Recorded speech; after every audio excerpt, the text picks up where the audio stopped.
Hello everyone, I just wanted to share with you a quick tip on how you can make a smaller box from a larger one. I picked these up at the Dollar Tree store. They say 2 pieces, which means you have 2 gift boxes. So you technically have 4 pieces, not 2. And what I like to do is if I need a smaller box for a gift, I don't like to waste the big large ones. So I cut them in half and use them and eventually can end up with 4 small boxes if I need it. So like I said, this is just from the Dollar Tree. They're just regular boxes.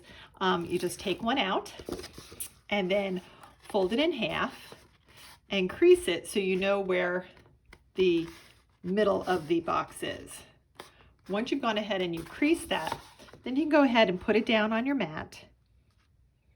And then you're going to take your ruler and put it right over the center line.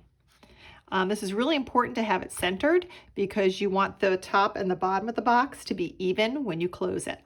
So once you've gone ahead and put your ruler on, I'm going to draw a line here and here, this side and this side. Once you go ahead and have that, you can remove your ruler and your pencil. Take your scissors, and then you're going to cut on the line from the inside all the way up to the part where it meets. So we're going to take it here, just cut it, be careful not to go past that point right there. Then turn around, do the same thing to the other side. I'm going to cut on my line all the way up to that crease, and same thing on this side. Okay. Once you've done that, you can put your scissors to the side. And now you need to crease your box at their new lines. So what I'm going to do is I'm going to fold it over on its back. I'm going to press it, and I'm going to use my bone folder to crease it really well. And then fold it back on itself. So get a nice good crease because I'm actually creating a new top and bottom for the box. And same thing with the other side. Find where my cut mark is, fold it, take my bone folder, crease it really well, flip it over, crease it again. All right, and then if you open it up, you'll see that you have a smaller box. Now you can leave it just like this, but I like to decorate it.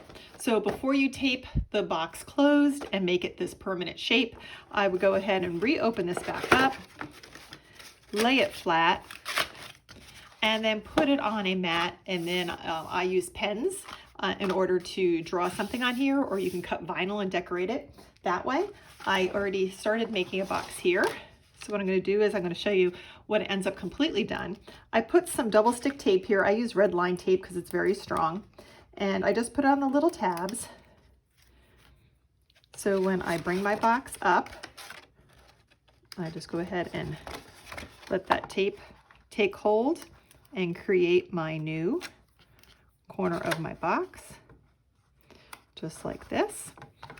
And I already went ahead and put this on my Cricut in order to make my design. So I just used my Cricut and chose a monogram, and now I have a smaller version box that I can go ahead and use as a gift box that is half the size of the regular gift box. Hope you enjoyed this tip.